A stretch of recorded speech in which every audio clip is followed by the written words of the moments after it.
Let me take you back in time to the 2020 NFL season.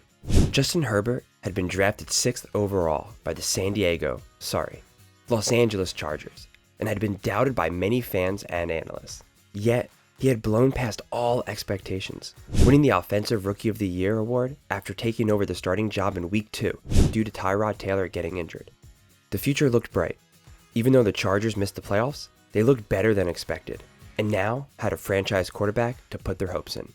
Chargers fans got even more hopeful when the Chargers fired Anthony Lynn, who fans were iffy on, and hired up-and-coming young defensive coordinator Brandon Staley, away from their crosstown rival Rams. With Staley leading a lockdown defense and Herbert spearheading the offense, the Chargers were sure to make some noise in the AFC going forward, right? Well, 3 seasons later, that hasn't really happened. So now, Staley is on the hot seat as Herbert has stagnated, the defense has regressed, and the Chargers have started this season 0-2 after having disappointing endings to both the previous seasons. So what happened? Is it time for Staley to go? Obviously, you never know what can happen in the NFL. But, well, the answer is probably yes. First, we have to look at how Herbert was developed since Staley took over. The NFL is a quarterback-driven league. Everything else in a team and franchise can change, but if the quarterback is elite, the team has a shot at the Super Bowl.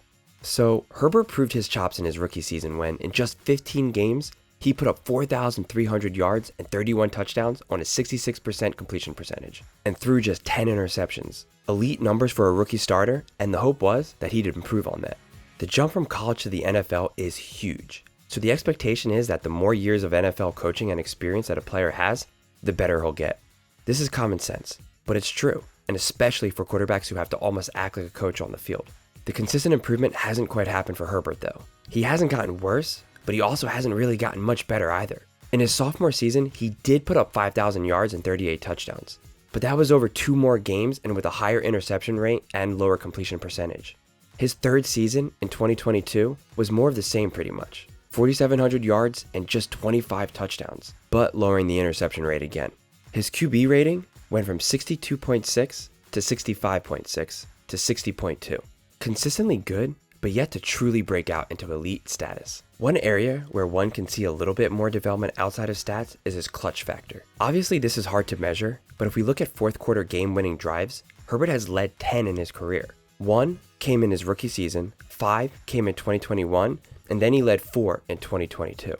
It's worth noting that the ones in his sophomore year were especially impressive, including wins over KC and Cleveland, where he threw for 4 touchdowns and no interceptions in each. However, that hasn't led to success when it matters, as there's also been some notable failures in big moments for the Chargers after Herbert's rookie year showed so much promise. They missed the playoffs in 2021 after dropping a game against the 3-11 Texans in Week 15, and then losing in overtime to their division rival Raiders, where even a tie would have sent the Chargers to the postseason. A season that had started bright ended with a huge disappointment. Then, in 2022, the Chargers finally made the postseason, but managed to embarrass themselves further by being eliminated in the wildcard round to the Jaguars, after giving up a 27-0 lead and eventually losing 31-30 to Jacksonville, who had a worse record and was seen as the underdog in the game. This was the 3rd biggest comeback in NFL postseason history.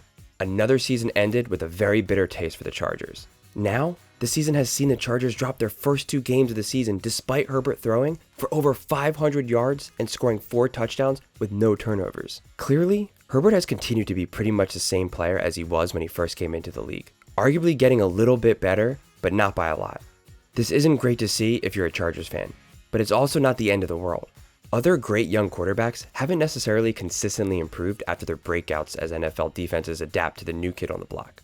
Lamar Jackson made a huge leap in his second year on his way to an MVP award, but has yet to play that well since. Patrick Mahomes' first season starting led to an MVP, but he didn't win another one for 3 seasons in between, though there was a Super Bowl win in between. Josh Allen made a big leap in his 3rd year, but he has been a turnover machine since. Kyler Murray controversially won Rookie of the year before Herbert, and hasn't really done anything of worth since. Quarterbacks don't always get better with time. Ideally, Herbert would have gotten better over time, but being consistently solid is still better than getting worse, especially when Herbert's output is well above average. So to see why the Chargers continue to disappoint, we should look past Herbert. First off, his weapons. The Chargers have actually had Herbert surrounded by a solid cast his whole career. 2 near elite receivers in Mike Williams and Keenan Allen and an elite running back in Austin Eckler have been with Herbert his whole career, even if they have had some injury issues. The offensive line hasn't been a big issue either, with Herbert being in the top 10 least sacked QBs in the NFL in all 3 of his full seasons so far, peaking as the second least sacked QB in 2021. So clearly, the offense is humming along with Herbert and company. So what about the defense? Once again, the talent is there, with Joey Bosa, Khalil Mack, Derwin James, and more all on that side of the ball, though they've also had a lot of injury issues, a common theme in Chargers history. Well, in the 2 years since the allegedly defensive whiz Staley took over, the Chargers have been below average at best. In 2022, they were in the bottom 13 in both yards and points allowed.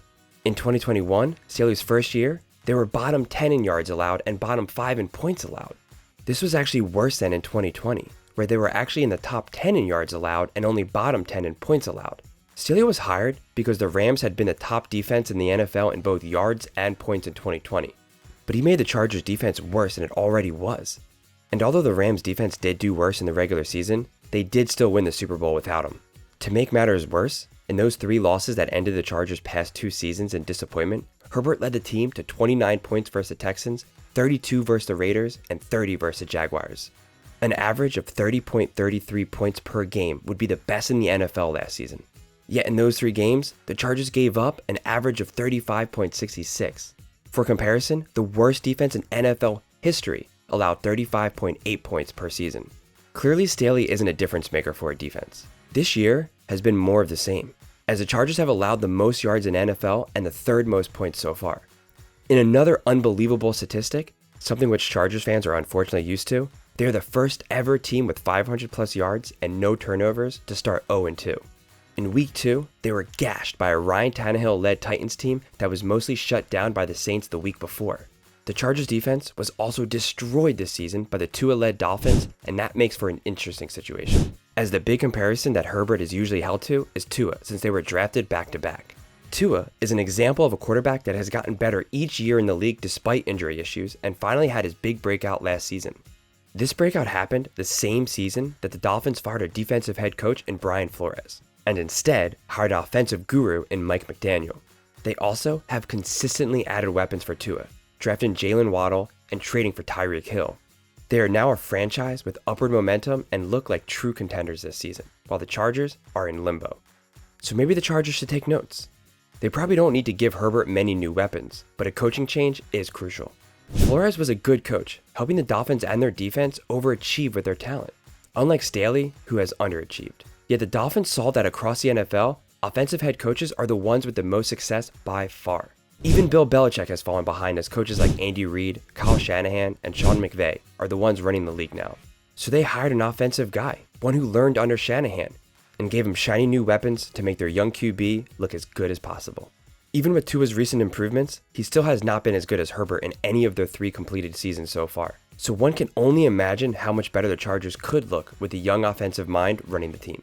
And in reality, the Chargers already have that, as this offseason, they hired Kellen Moore, who was controversially fired from the Cowboys despite the fact that he coordinated one of the best offenses in the NFL for his whole tenure there. Moore is only 36 years old and already has had 4 years of success as an NFL coach. He's the exact type of coach in hot demand lately, and he's already in the Chargers building. Instead of sticking with Staley and his disappointing defenses and inconsistent decision making, the Chargers could just promote their young hotshot offensive coordinator and see what happens.